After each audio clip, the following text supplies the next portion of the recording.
seja bem-vinda a mais um episódio do Papo Papeca, um podcast oficial da MaxFem. Hoje estamos aqui com a nossa psicóloga Carolina Lacerda.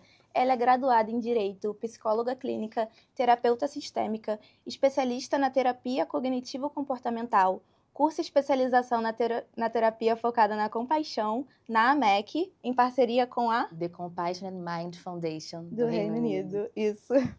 Prazer, Carol, estar aqui com você. Hoje a gente vai falar de um tema muito importante e necessário, né, sobre o Setembro Amarelo. Eu queria agradecer primeiro a oportunidade de estar aqui podendo falar sobre esse tema e lembrar da gente estar sempre falando sobre isso, né, sobre o suicídio, porque não é só em setembro que a gente tem suicídio, então, da importância. Então, agradecer e lembrar a todos da gente sempre estar falando sobre esse assunto. Sim. E eu queria contextualizar aqui, né? O Setembro Amarelo é um mês dedicado à prevenção do suicídio. É uma das maiores causas do mundo hoje, né, Carol? A gente tá alertando isso, eu acho de extrema importância, né? Até para a população em geral e principalmente para o nosso público, né? Que são as mulheres. E queria deixar um alerta também, que se esse episódio aborda temas sensíveis relacionados à saúde mental e pode conter gatilhos emocionais. Sinta-se livre para pular ou pausar esse vídeo e esse conteúdo. E lembre-se sempre de buscar apoio, tá? Que é fundamental, né, Carol? A gente não pode esquecer do CVV, né? Sempre tá dizendo sobre o CVV, que é o número 188, que é o Centro de Valorização à Vida, né? Então, é importante a gente falar quando a pessoa precisar, fazer essa ligação, que é importante, que salva vidas. Ligação gratuita, né? Gratuita. Que eu vi. Em qualquer momento do dia, em qualquer horário do dia. Legal. Isso é muito importante, né? Carol, vamos começar a falar sobre esse tema. É muito sensível e delicado, né? A gente fica assim até com receio de falar algumas coisas, mas é necessário, como a gente estava falando, é um tema muito delicado, mas que não pode não ser falado simplesmente, né, Carol? Não pode ser um tema ignorado completamente, até porque a gente está vendo, você até comentou aqui os números. Então, assim, eu acho de extrema importância e tomar, claro, os cuidados necessários que, como profissional da área, você está super por dentro do assunto. Carol, então, logo no início, eu queria perguntar quais os cuidados que devemos ter, né, ao falar sobre o assunto. Então, primeiro eu queria dizer que, se não falar fosse bom, a gente não estaria vendo o aumento de suicídios que tem acontecido a cada ano. Então, não é a solução, né? Só que a gente precisa realmente tomar certos cuidados ao falar sobre esse assunto. Que são, por exemplo, a gente aqui não vai falar sobre métodos, aqui a gente não vai dizer. A gente não vai falar aqui, a gente também não vai romantizar, a gente não vai filosofar, fazer disso uma filosofia, por que a pessoa tirou a própria vida e tornar disso, né, como se fosse uma filosofia, um livro, isso não vai ser feito dessa forma. Então, acho que isso é muito importante. A gente aqui também não vai falar de motivações, né? Vou dar um exemplo de uma forma rápida.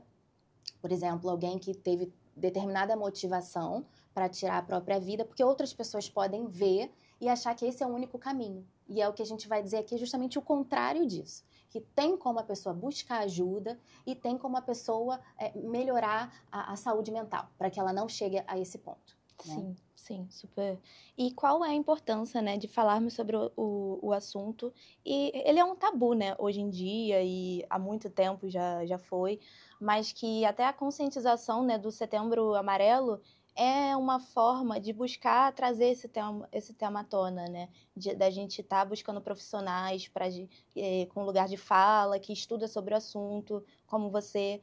E é um tabu realmente, né? Sim. E é importante dizer que eu aqui não vou estar dando a minha opinião. Tudo que eu estou falando aqui é baseado em literatura, é baseado na ciência. Então, eu acho que é importante, né, a gente falar sobre isso. Por que ainda é um tabu? Realmente é um tabu falar sobre isso. Primeiro, porque as pessoas acham que falando vai aumentar o número de suicídio. O que isso não é uma verdade se a gente tomar os cuidados que deve ser tomado, né? Sim. Inclusive, a OMS, ela fala. Para a gente falar sobre, quando falar desse assunto, falar sobre CVV, número 188. Então, a gente precisa tomar cuidado, mas não deixar de falar, né? Então, por que ainda é um tabu? A gente pode citar aqui, por exemplo, a religião, cristianismo, judaísmo, islamismo, hinduísmo. Em nenhuma dessas religiões, o suicídio ele é visto de uma forma boa. Ele é visto como um pecado, ele é visto como karma. Então, isso traz um peso maior para que as pessoas não falem sobre suicídio. Um outro motivo é quando existe um suicídio numa família, um filho, a filha, o pai, a mãe, o irmão, ou quem quer que seja, o que acontece é muito julgamento. Essa família é muito julgada como um fracasso, como se aquela pessoa não tivesse tido cuidado, não tivesse observado. Então, isso também é algo que eu acho que pega muito na hora da gente falar isso, né? Mas é justamente o contrário. A gente está aqui falando justamente para trazer o conhecimento das pessoas, porque quanto mais se conhece sobre um assunto, mais a gente consegue evitar. Então, é justamente o contrário que a gente quer fazer aqui, né? Quanto maior o conhecimento, assim, quanto menos a gente for ignorante no sentido de ignorar certo assunto, mais fácil da gente tratar um assunto como esse, né? Mais a gente vai conseguir evitar com que esse número cresça. Sim, e acho que também a questão do buscar apoio psicológico e psiquiatra em conjunto, né, ainda é uma forma também, como hoje não. Teve um episódio, né, nessa temporada com uma psicóloga também, e a gente estava falando justamente sobre isso, o apoio, né, e buscar uma terapia tem quebrado muitos tabus. Sim. Mas é em constante construção, né? Não é de uma hora para outra, mas que realmente hoje em dia muitas pessoas buscam mais esse apoio da terapia. É muito importante, né? E acho que é uma escadinha pro psiquiatra também, né? Com certeza. Porque ele é visto como o médico dos malucos, mas não é isso, né? Infelizmente, ainda existe muita resistência com a psicoterapia e com a psiquiatria. Por exemplo, vou dar um exemplo para você. Tenho pacientes em que, infelizmente, Infelizmente não, o caso foi bem sucedido. Uma pessoa estava em estado grave e se negava a ir ao psiquiatra. E eu disse da necessidade que haveria do psiquiatra avaliar se era necessário ou não a medicação. Eu estava vendo que era necessário, mas é claro, ia passar por uma avaliação, né, do psiquiatra, do médico. E a pessoa se negava a ir. Então, infelizmente, eu tive que dizer, olha, se você não for, eu não vou continuar atendendo você, porque é necessário a ida da pessoa ao psiquiatra. Você tinha para você essa responsabilidade, né? E é muita responsabilidade, Imagina. E a pessoa foi. Então, foi um caso bem sucedido, essa pessoa tá muito melhor, nem tem mais ideação suicida. Então, assim, são casos, né, que valem a pena a gente comentar. Sim. E que tem formas de sair disso, mas precisa buscar ajuda. Sim, né? E vale a pena você alertar também, que bom que você falou e deu esse conselho para buscar o psiquiatra. Eu tenho como, assim, na minha mente que o tratamento psiquiátrico é como qualquer outro. Você está com uma como dor... qualquer outra especialidade. Quando você está com uma dor de estômago, você vai num gastro. Agora, se você está com alguma relação em saúde mental, você precisa ir num psiquiatra. E vai tomar um remédio, mas vai ser um tratamento. Vai ser ali naquele tempo necessário para você ficar bem, né? Eu acredito nisso. E como eu te falei, às vezes não é nenhum conselho. É que as pessoas, às vezes, né? É uma necessidade. É necessário de um fármaco. É necessário de um medicamento. Né? É necessário um medicamento. Então, tem momentos em que eu vejo que não só a terapia vai ser suficiente. Então, é necessário que a pessoa busque a terapia medicamentosa, né? Sim, sim. É necessário até como uma questão, né, de saúde básica, né? Sim. E as pessoas precisam entender isso, que não é um médico, assim, a se evitar, e sim para evitar outras coisas piores, né? Como esse assunto que a gente está falando hoje. E isso que a gente comentou também, a impressão que dá é que os números têm aumentado? Tem aumentado. Principalmente pós-pandemia, esses números têm aumentado. A gente hoje tem mais de 700 mil suicídios por ano. Mais ou menos por volta de 703 mil suicídios por ano. Então, é muita coisa. A gente está falando de muita gente, né? Eu tô falando isso em termos mundial, mas é muita coisa. A cada 40 segundos, uma pessoa tira a própria vida. Então, como é que a gente não vai falar sobre isso? A gente precisa falar sobre isso. A cada 4 segundos, então você imagina. 1, 2, 3, 4. Alguém tentou suicídio. A cada 40 uma pessoa consegue. Então, é de extrema relevância a gente dizer, porque está, assim, aumentando. Pós-pandemia, eu cheguei a ver uns dados de que entre jovens, adolescentes, eu acho que 15, principalmente sexo feminino, do gênero feminino, entre 15 e 19 anos, esse número tem aumentado. Nossa. Então, a gente precisa olhar para os nossos jovens, né? Sim, os pais precisam estar cada vez mais alertas, né? E isso é algo que eu acho importante a gente dizer aqui também, porque às vezes as pessoas, principalmente os pais, eles acham que a gente precisa preservar a privacidade dos filhos. E aí os filhos ficam presos, né, fechados no quarto, nas redes sociais, na internet, que é terra de ninguém. E isso é muito complicado, porque não tem que ter privacidade. A gente precisa ter o diálogo, precisa perguntar. Isso é muito importante, né? Não adianta pedir para o filho sair das redes sociais, sair do videogame, se os pais estão o tempo inteiro em celular. Né? Dando exemplo ali, Dando exemplo. As pessoas hoje em dia falam que é o novo abandono, né? O novo abandono dos pais afetivo é o celular.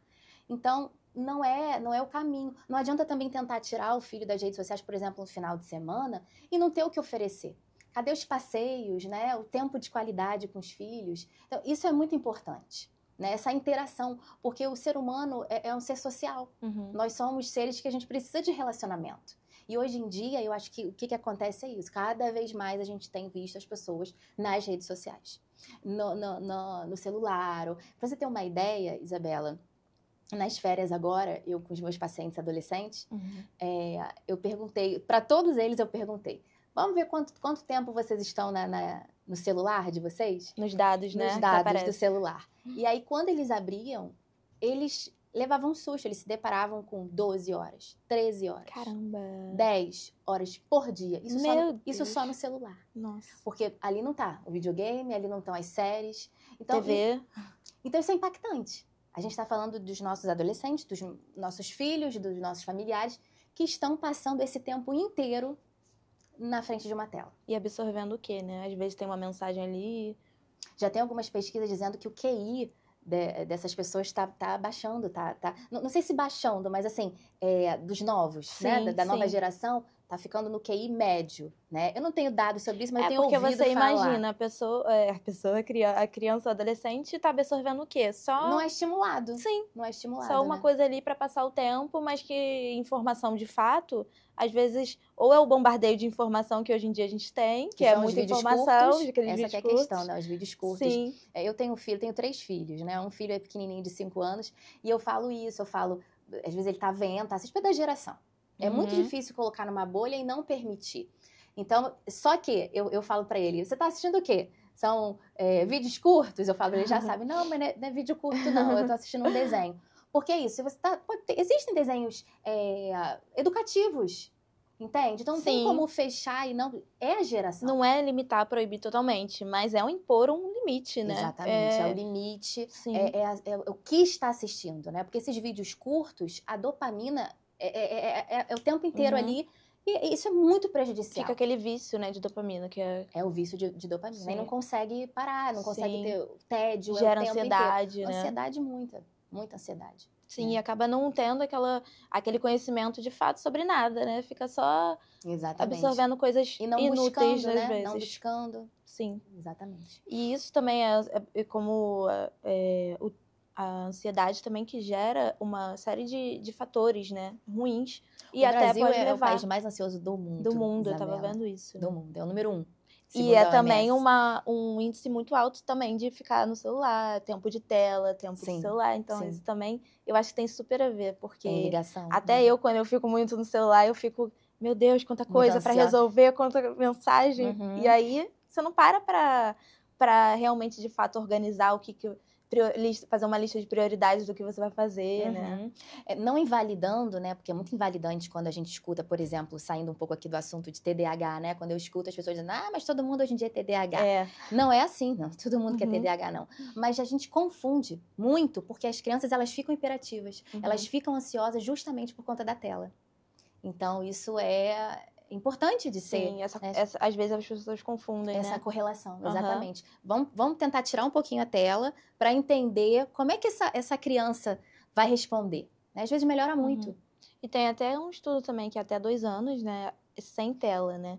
Que aí a criança desenvolve os estímulos melhor. Exatamente. Né? Porque tem um tempo, sim.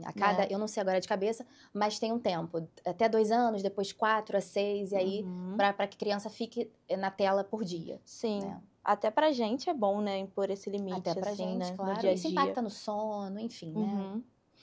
Voltando um pouquinho, né, do assunto, Uhum. agora falando sobre países frios, né, com pouca luz, isso influencia na depressão, no suicídio? Muita gente fala sobre isso, né? Já tem alguns estudos recentes que falam que não é bem a questão da friagem, da temperatura, da falta, às vezes, de pouca luminosidade, né? Esses países frios, às vezes eles têm a duração do Uhum. dia é muito mais curto, né? Tem mais a No horário do noite, inverno, né? no inverno. Isso já está sendo um pouco desconstruído, por quê? A questão não é a luminosidade, mas o isolamento social. Porque em países que são muito frios, as pessoas saem menos de casa. Então, isso É no casulo ali, né? Exato. E como eu falei, nós somos o quê? Seres sociais. Uhum. A gente precisa de interação social. Então, isso é prejudicado. Mas a gente sabe que sim, existe uma relação com a melatonina, porque a melatonina ela é mais estimulada. A gente tem mais noite, né? Uhum. Então dá mais sonolência, e a serotonina ela é diminuída, então aí oscila mais o humor. Então existe uma correlação, né? Vitamina D é muito importante, mas a questão do isolamento social é algo que mais importante. influencia, É algo né? importante. Sim, entendi. E quem se suicida mais, homens ou mulheres? Os homens se suicidam mais, por volta de 3 a 4 vezes mais que as mulheres. Mas as mulheres, elas têm mais tentativas de suicídio. E o número ele é bem maior. Então, isso nos leva a crer o seguinte: os homens, eles utilizam mais meios letais. Né? Não vamos falar sobre meios aqui, como a gente falou, né? Como nós alertamos, mas acredita-se que tem a ver com essa questão da utilização dos meios para se concretizar o suicídio, né? E existe algum dia da semana em que isso ocorre mais? Segunda-feira. A segunda-feira é o dia que mais acontece, por quê? Eu tive pesquisando sobre isso há pouco tempo, que eu achava que era final de semana, porque, por exemplo, a gente tem pessoas que saem para beber, né? Usam drogas, abusam de substâncias, né? Só que o que acontece? Na minha busca, eu descobri que a segunda-feira, por quê? Liga-se muito, existem os dois caminhos, né? Pessoas no desemprego, que estão sem emprego, elas ficam muito deprimidas porque vêm as pessoas na segunda-feira indo trabalhar e elas sem emprego. E por outro lado, as pessoas que têm um emprego, mas que não são felizes no seu emprego, elas também ficam deprimidas porque estão indo trabalhar. Então, ou seja, a segunda-feira, por conta dessas duas situações, é um dia mais que tem um risco maior, né? Que a gente pode dizer assim, talvez um potencializador, não sei. Pelo menos é o que os dados mostram pra gente. Tanto para quem tá desempregado quanto para quem tá com emprego e a pessoa não se sente feliz. Agora, uma coisa importante que eu lembrei agora, acho importante a gente dizer, que os homens, eles têm, os dois, tanto homem quanto mulher, mas tem como fator de proteção o casamento.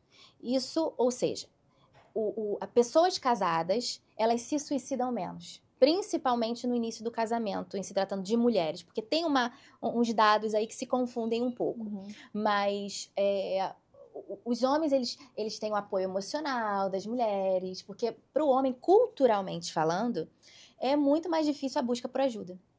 Infelizmente, a gente ainda vê isso. Eu tenho muito mais. Claro que a minha amostra, né? E é pequena. Não tenho estudo de campo, mas no meu consultório eu tenho muito mais pacientes femininas do que masculinos.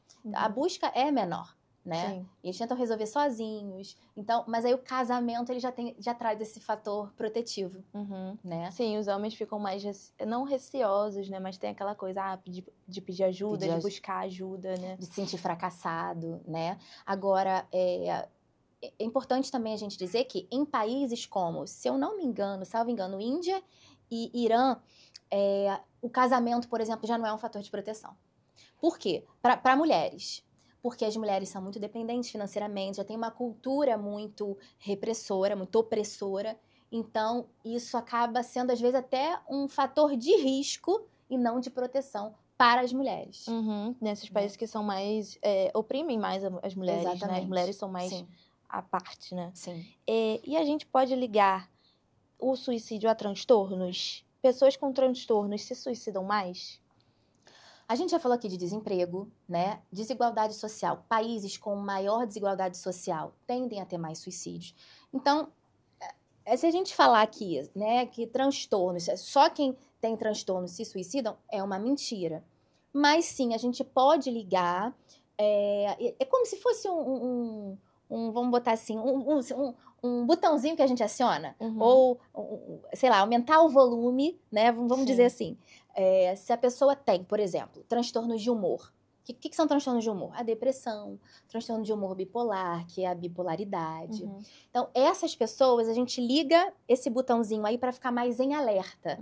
Então, se você tem um familiar seu que está passando por um momento de depressão, né? E não necessariamente depressão maior, porque as pessoas pensam o seguinte, que a depressão é só estar deitada no quarto sem conseguir levantar, e não é isso. Né? Não é só a depressão maior, a depressão mais severa, uma depressão mais grave. Existem depressões que são mais leves e que você não vai ver a pessoa triste. A pessoa sai para trabalhar, você não vai ver ela triste. Ela fica triste no seu íntimo, mas você não vai ver ela triste. O que você vê é o quê? Uma anedonia. O que é uma anedonia? Uma anedonia é uma falta de prazer em fazer aquilo que elas gostavam, aquilo que elas tinham prazer em fazer antes. E hoje não gostam mais, hoje não tem mais prazer. Hoje as coisas ficam sem graça, né? Então, acho que isso é importante também a gente dizer. Porque quando a gente fala em depressão, as pessoas pensam no quarto escuro. No quarto escuro, exatamente. Então, não, isso não vai acontecer. Não vai acontecer porque não tenho na minha família, né? E não, a gente tem que... Depressão não é só isso, né? E quando a gente fala também de transtornos de humor, a gente está falando do transtorno de humor bipolar, né? Que as pessoas confundem muito. O que é o transtorno de humor bipolar? As pessoas confundem... as pessoas costumam dizer assim, né? No senso comum. Quando a pessoa, às vezes, está com uma cara brava, feliz, tem muita gente que faz essa oscilação, é bipolar, né? Entendi. Você já deve ter ouvido isso. Sim. E isso não é a bipolaridade. Até existe a bipolaridade ciclotímica, que ela é rápida, essa mudança mais rápida. Mas não é necessariamente. Existem tipos de bipolaridade, tipo 1, tipo 2. E o que existe na bipolaridade? É uma ciclagem, é um ciclo. E que nem sempre é tão bem definido. Mas existe um ciclo onde a pessoa está deprimida. Então, você vê aí a depressão, mas não é a depressão que eu comentei agora há pouco. É uma depressão bipolar. Ela tem esse nome, depressão bipolar. Característico da bipolaridade. Exatamente. Então, ela fica mais depressiva, ela fica ali mais deprimida, e ela oscila com o que a gente chama, tecnicamente, de hipomania ou de mania. O que é isso, né? É quando você vê que a pessoa oscila sem tomar uma medicação, ela sai da depressão e às vezes ela vai para momentos muito irritada, com uma energia muito grande, limpa a casa inteira. Só que você vê essa mudança de uma forma um pouco mais radical. Pessoas ficam mais falantes. Só que nem sempre a gente também vê esse ciclo tão radical, né? Só que tem uma coisa interessante aí, né? Que acontece, às vezes, que você olha assim uma pessoa, nossa, mas como é que... Quando você fica sabendo de um caso, né? Como é que pode? Aquela pessoa, ela tava bem falante até semana passada e hoje cometeu um suicídio, né? Hoje cometeu, sei lá, um exemplo, né? Hoje tá deprimida assim, o que é isso? Pode ser uma bipolaridade. Então, é algo pra gente prestar bastante atenção. E com essas pessoas que têm o transtorno de humor, aquele botãozinho ligado... É isso, é a gente passar a observar mais. Então, se você tem um familiar que tem um transtorno de humor, ele precisa estar em acompanhamento. Psicoterapia constante. O ideal seria constante. Psicoterapia, psiquiátrico. Né? Porque assim como ele pode ter o pico de humor bom, muito alto, ele pode ter o pico de humor ruim, né? Digamos assim. E a questão na mania, na hipomania, não é nem que seja bom. Não é isso, mas assim, ele fica mais acelerado, ele fica mais falante, desinibido, entende? Às vezes muito irritado, então nem sempre é bom. Sim. Mas tem essa oscilação. Então a gente tem um grande número de pessoas que se suicidam que nessas condições. Mas os transtornos, eles são digamos assim, uma coisa crônica, ou esses transtornos têm tratamento? Tratamento tem, mas tem essa cura, digamos assim? Às vezes não. A bipolaridade, no caso, não. A tem. bipolaridade, não. Por isso, o acompanhamento ele tem que ser constante, né? Ele precisa ser constante. Então, nessas pessoas com transtorno de humor, a gente também fala em esquizofrenia. Esquizofrenia, perdão, é outro que a gente precisa ficar atento. Transtornos de personalidade, como é o caso do borderline. O borderline, ao contrário do que as pessoas pensam, às vezes tem muito mais essa oscilação de humor do que o bipolar. A pessoa com transtorno de personalidade borderline, ela vai do 8 para o 80 muito rápido. Então, ela tem uma intensidade emocional muito grande. Ela, quando tá triste, tá muito triste. Quando ela tá feliz, ela vai do 8 para o 80 no mesmo dia, às vezes em questões de segundos. Né? E ela sai do estado basal ali, de um estado, vamos botar assim entre aspas, neutro, muito rapidamente. Né? Ela sai desse estado basal rapidamente e com uma intensidade muito grande.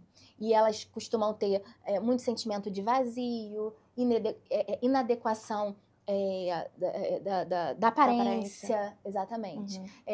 Se sentem muito abandonadas. Então, nesse transtorno de personalidade também acontece. Então, precisa estar no alerta ali também, né? Nesse tipo de transtorno. Esse botãozinho ligado que eu falei aqui agora, né? Esse volume, assim, mais alto, a gente precisa estar atento. Eles puxam mais pro lado melancólico, né? Pelo que eu entendi. É porque o que acontece é isso, essa mudança de humor. E é importante eu dizer aqui que as pessoas que se suicidam, isso é muito importante, elas não querem acabar com a vida, elas querem acabar com o sofrimento delas. Né? Então, o sofrimento, ele tá muito grande. Né? Não é acabar com a vida, mas é com o sofrimento. Parece parecido, mas é diferente. Né? A gente está falando de coisas diferentes. De acabar com o sofrimento. E o que a gente precisa, inclusive falando do CVV, por exemplo, segurar a impulsividade. Então, essas pessoas que tentam, que cometem o suicídio, por exemplo, elas têm uma impulsividade muito grande. Então, por isso o CVV, por exemplo, quando a gente consegue que a pessoa saia um pouco da emoção e vá para o pensamento, a gente consegue que essa pessoa não cometa o suicídio. Então, é muito importante a regulação emocional, por exemplo, que é o que, por exemplo, eu como especialista cognitivo comportamental, já estudei DBT também, que é a teoria comportamental dialética. A gente ensina o quê? A regulação emocional.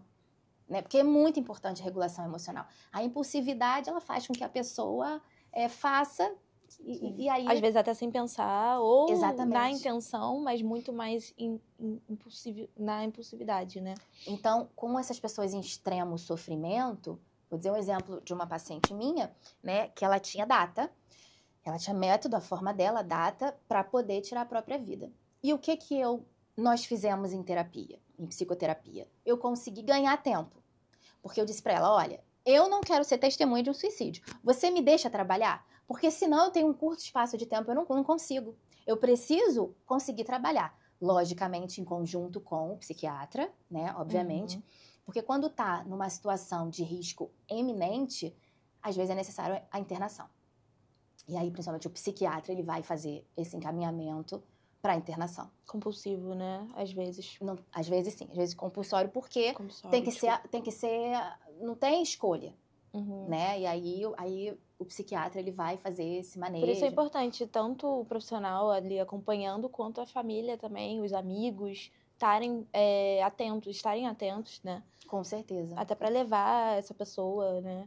Para uma clínica. E hoje tem tantas, né? Sim. Se você buscar, tem ajuda, tem profissionais qualificados para te ajudar, né? Enfim. Sim, com certeza. Então, é muito importante ganhar o tempo.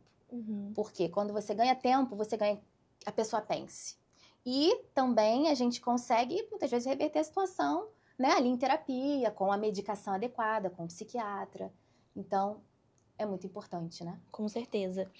E por que os noticiários não costumam noticiar quando a causa da morte foi por meio de suicídio? Existe essa questão, né, que a gente não costuma ver na TV, né, uma notícia assim, né?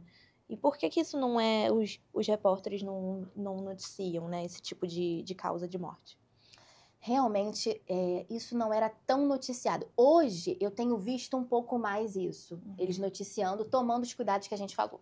Né? Não falando os métodos, né? Seguindo as orientações da Organização Mundial da Saúde. Então, já tenho começado a ver isso. Mas, realmente, era algo que não era visto em hipótese alguma. Por quê? Existe um efeito chamado efeito... Eu não sei muito bem a pronúncia, tá, Isabela? Eu acho que é efeito Werder. Eu não sei se é Werder ou Werder. Mas esse efeito é como se fosse um efeito contágio. O que é isso?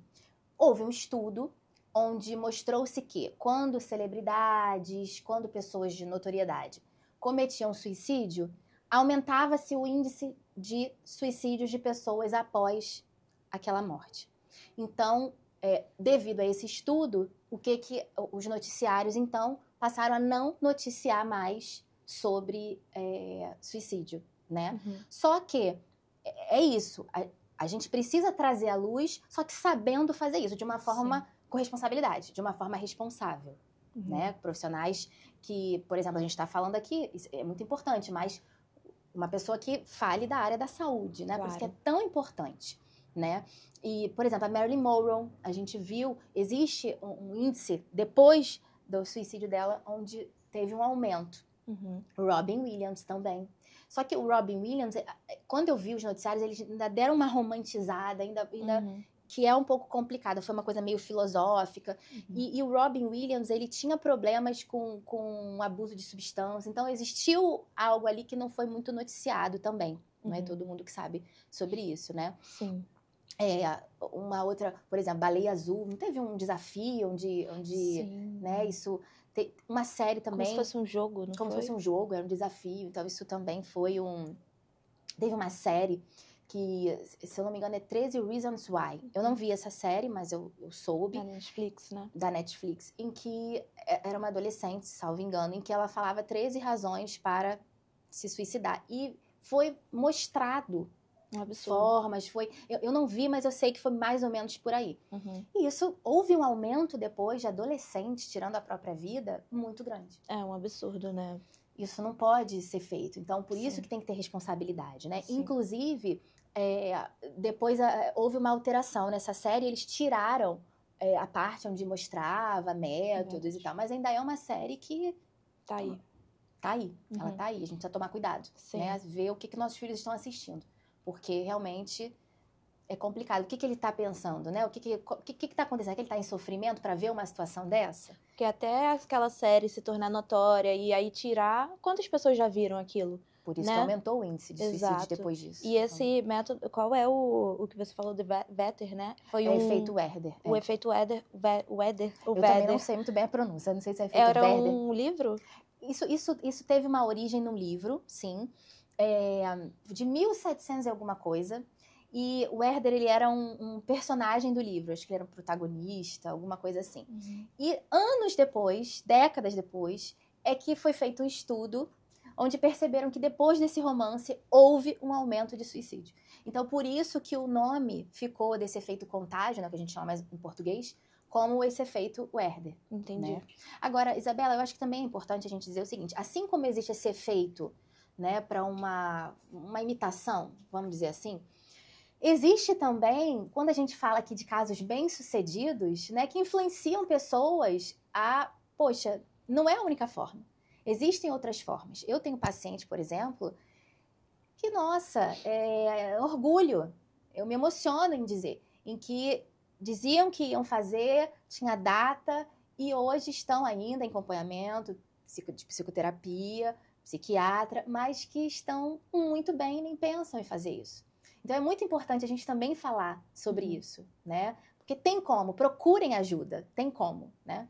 Sim, com certeza. Dá para viver uma vida que vale a pena ser vivida, com né? certeza. Marsha Linehan fala isso, né? Ela é a criadora da DBT, da teoria comportamental dialética, e ela fala isso, né? Porque a Marsha Linehan, ela é border. Sim. Então, foi justamente para... Ela tem na pele esse sofrimento, né? E por isso que eu também adoro chamar psicólogas aqui, falar sobre o tema, porque, como a gente já falou, é um tema, assim, que está aumentando. Então, assim, não quer dizer que a gente não pode pensar, nunca vai acontecer comigo, nunca vai acontecer com um familiar meu, com um amigo meu. Tipo, eu não vou falar sobre isso, mas não, gente, é importante, né? Cada vez mais se negar, alertar, né, Isabela? E nem não se negar, porque por resistência, o familiar acha e não julgar também, né? Não julgar, exatamente isso. Porque ainda tem gente que fala que depressão é falta de Deus. Ainda tem gente que diz, vai lavar um tanque, vai lavar uma louça. isso é totalmente invalidante e isso não Só ajuda atrapalha. em nada, isso só atrapalha, não ajuda em nada. Sim. Né? É importante esse acolhimento, né? Falar, ter essa empatia, porque e se você estivesse nesse lugar, né? O que você não trataria assim, né? Uma filha sua, Gente, enfim. você imagina, será que alguém escolhe sofrer? Será que a pessoa que sofre gostaria de estar sofrendo? É claro que não, gente. É muito complicado mesmo, pessoa que ignora, ou assim, às vezes pais que não aceitam e, tipo, não vou chamar o psiquiatra, não vou levar minha filha para psiquiatra, porque o que vão pensar, gente? Isso é um absurdo. Então, assim, cada vez mais a gente precisa mesmo estar conscientizando. Assim Sim. como a Max Feng conscientiza sobre vaginose, candidíase, mulheres que sofriam há anos tomando medicações, enfim. E hoje a gente vê muito mais gente falando sobre o tema. E vai quebrando. Então, assim, o caminho é falar sobre o assunto. Quanto mais se fala, né? Quanto mais se tem conhecimento. Com né? conhecimento, buscando conhecimento, não vai falar coisas, né, aleatórias, mas, claro, buscando sempre conhecimento e profissionalismo também, claro, né? Claro. Eu acredito muito que como se diz, buscar o conhecimento e informação é o caminho. Então, é o caminho, sempre, com certeza, né? acho que é muito importante. Você também, como profissional, tá de parabéns para falar sobre esse assunto. Mostrar que existem caminhos, mostrar que não é um tema, assim, a ser ignorado, né? De jeito nenhum. E, com certeza, assim, você vai estar incentivando também pessoas, profissionais, colegas profissionais da área, né? A falarem desse assunto, ainda mais nesse mês. Mas, como você falou, não só nesse mês, né?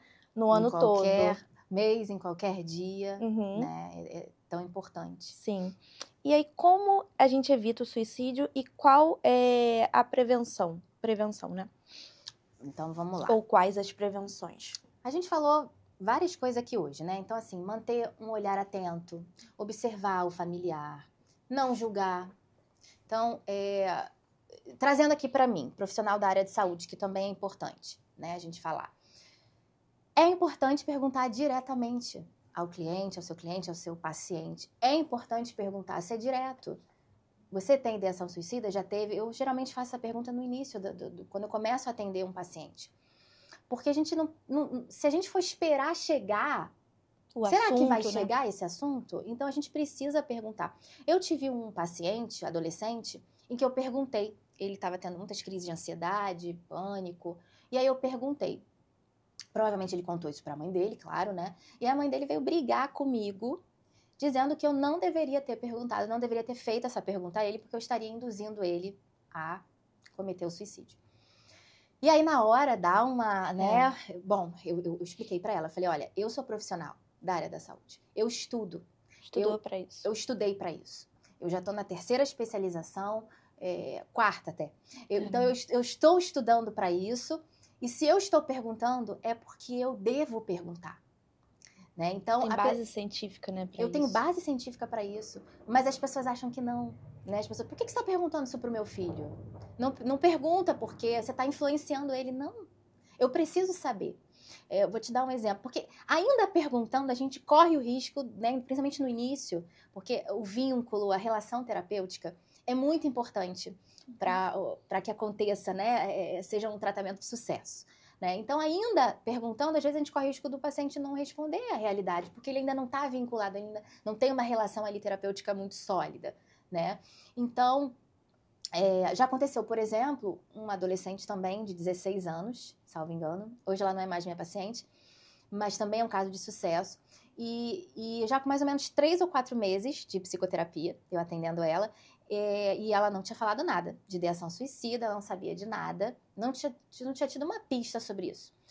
E aí, tem alguns recursos, né, no consultório, tem uma lâmpada, que é tipo a lâmpada do gênio da lâmpada, uma lâmpada dourada, e aí eu entreguei na mão dela, e como eu faço com muitos pacientes, faço com paciente adulto também. E aí, perdão, eu entreguei para ela, e aí pedi para ela fazer os desejos. Falei, olha, se o gênio da lâmpada saísse, que me fala os 3 desejos que você faria, que você gostaria que você realizasse. E ela disse pra mim que o primeiro, eu não lembro se era Fluminense ser campeão, não lembro do time dela, mas era o time dela ser campeão. O segundo, acho que ela era entrar pro time de basquete, se eu não me engano, ou vôlei, não me lembro muito bem. E o terceiro era tirar a própria vida, não sei se mais ou menos em 3 meses à frente. E ali eu parei, eu fiquei impactada porque isso não tinha surgido. E ainda que eu tenha perguntado, não tinha aparecido ali. Então, a gente precisa, esses métodos, né, que às vezes não são tão agressivos, diretos, né, eles são bons, porque a gente consegue ver coisas que a gente, na pergunta direta, ela às vezes não vem. E ali eu pude trabalhar. Às vezes a pessoa fica com vergonha ou receio de ser julgada também, né? Exatamente. Porque a pessoa nunca recebeu esse tipo de pergunta. Às vezes ela até pensa, mas nunca falou pra ninguém, né? E ali, ainda mais no início, como você falou, né? Às vezes não tem aquela relação muito próxima com a psicóloga e tal. Fica com vergonha de falar, né? De decepcionar, às vezes, o psicólogo. Isso acontece também. Né? Então, mas aí você vê, né? Hoje essa pessoa já teve alta, tá tudo bem. Mas eu pude trabalhar, explorar aquilo ali. Chamei os pais para conversar, né? Comigo. Indiquei, encaminhei para um psiquiatra. Então, ela foi toda... acompanhada, cuidada. Acolhida, exatamente. Sim. E deu tudo certo. E como você já me falou também uma vez, né? Às vezes você pergunta, Carol é minha psicóloga também, às vezes você pergunta e às vezes a paciente vai e fica pensando sobre aquilo e depois numa outra consulta ela vai e conversa sobre aquela pergunta, né? Isso né? acontece. Quando alguma coisa surge, um assunto porque que dá a psicoterapia pra falar. Ela não acaba ali, né? Ela não acaba ali. Eu também sou paciente. Então, assim, quantas e quantas vezes a gente ali acaba a terapia, mas a gente fica pensando ali a semana inteira sobre aquele assunto. E aí depois tem insights, aí depois, olha, eu fiquei pensando nisso aqui. Isso aqui é verdade, isso aqui é um fato, né? Então, que a gente já fica ali, né, uma hora conversando e depois a gente vai ficar pensando, né? Vai não é uma hora só, né? A terapia não é uma hora só. É um tratamento, Pelo contrário, né? Exatamente. Sim. E aí depois, que bom, né? Que realmente precisa dessas perguntas mais diretas, porque a pessoa vai se sentir ali num espaço acolhido, né? Um espaço seguro para ela estar falando. Exatamente. Com e o ambiente profissional. Seguro é tão importante, Isabela. A gente precisa construir um ambiente seguro. Senão a terapia ela não acontece. A gente precisa de um ambiente seguro que a pessoa se sinta à vontade de levar essas questões, né? Mas isso acontece com o tempo. Né? Não é do dia, não é quando... na primeira sessão, não é. Isso acontece. E cada um tem seu tempo, né? Cada paciente tem seu tempo, mas isso precisa acontecer. Senão fica muito difícil da terapia acontecer de fato. Porque uma coisa é ir à terapia, outra coisa é fazer terapia. São coisas diferentes. Tem gente que vai à terapia, mas que ainda não entrou no processo terapêutico, né? E isso é muito importante. Até você conseguir aquela profundidade, né? De ir lá nos pensamentos mais profundos. Mas nem sempre a pessoa aí que tá, né? Ela tá preparada para isso. A gente precisa fazer um trabalho uma construção, né? Uma construção para conseguir chegar nessa profundidade. Às vezes não dá pra gente fazer isso no início. A gente precisa preparar aquela pessoa, botar um alicerce ali naquela pessoa para poder ganhar profundidade. Então, cada caso é um caso, né? Aí a gente vai ali no feeling terapêutico, né? Ninguém é igual, né? Tipo, não dá pra falar 3 meses tá bom pra você, né? Não dá pra falar. Terapia. E a gente precisa que aquela pessoa esteja preparada, regulada emocionalmente. Se ela tá tendo desregulações emocionais, como é que eu vou falar de um assunto que tem essa profundidade toda para ela, por exemplo? Né? Então, é realmente algo que a gente precisa construir. Sim, mas é importante também já falar, como você falou, né? Buscar logo no início, perguntar, porque é o seu papel, é o papel dos profissionais da área, né? Exatamente, é o nosso papel. Então, como nós que não somos da área da saúde, né? Podemos ajudar, né? Um familiar, um amigo, um colega de trabalho, né? O olhar atento, o acolhimento, a observação, não atrapalhando, foi o que a gente falou aqui, não julgando, né? Porque a invalidação, ela é péssima. A pessoa está em extremo sofrimento e alguém diz que é bobeira, é palhaçada. Qual é a ajuda que isso vai ter? Nenhuma, né? Mostrar que aquela pessoa importa, como isso é importante. A pessoa se sentir amada, né? Acolhida. Como isso é importante. Porque já tive pacientes assim, em que achavam que não tinha importância para ninguém. E tem muita gente que fala isso, tá? Até é importante a gente dizer isso. Escuto muito isso. A pessoa só queria chamar atenção. Gente, não vamos falar sobre isso. Primeiro porque se isso for uma realidade, a pessoa não tivesse a intenção de cometer um suicídio, mas de chamar atenção, ainda assim é perigoso, né? Por quê? Ela pode perder a mão. E, né, botando muitas aspas aí, né? O que é perder a mão, né? Mas ela pode acabar cometendo um suicídio sem a intenção de. Uhum. Então é muito perigoso, né? É muito perigoso. Automutilações também, né? Vocês prestarem atenção nos jovens, quando só andam de casaco, muitos escondem. Então, a automutilação também é algo que a gente precisa tomar cuidado, porque às vezes não existe a intenção de tirar a própria vida, mas de aliviar um sofrimento, que também é intenso. Só que a pessoa, quando ela se automutila, e é isso, ela vai cada vez mais se automutilando de uma forma mais grave, mais severa e mais profunda. Ela está se colocando em risco, porque obviamente é um comportamento de risco, é claro. Então, ainda que ela não queira que seja na cabeça dela para chamar a atenção, porque ela quer que alguém veja ela, que alguém enxergue ela, que ela acha que não tem importância, também é perigoso. Uhum. Então, né, quer chamar atenção, não falem isso. Sim. Não digam Tem isso aquela porque... famosa frase também, é egoísta, né? Tirou a própria Tem vida, ou muita quer gente que tirar a fala que é própria... egoísta. É um absurdo também, porque tá, né, A colocando gente não tá na culpa. pele daquela pessoa, o sofrimento que ela tá, mas é importante dizer Uhum. que tem como, Sim. com ajuda, superar esse, ressignificar, acho que é melhor dizendo, Sim. o sofrimento, né? E tem também um alerta, né? Eu, como advogada, também posso falar que aquela questão de apoiar o suicídio, isso também é crime. Uhum, então, sim. é um absurdo também a pessoa meio que conspirar ali, né? Uhum. Ajudar de alguma forma, isso é crime.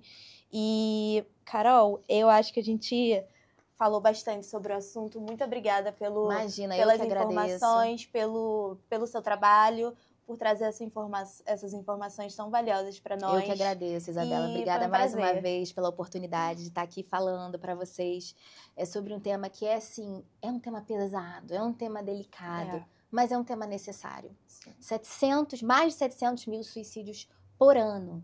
A cada 40 minutos uma pessoa tira a própria vida. A cada 4 segundos uma pessoa tenta. Então a gente precisa falar.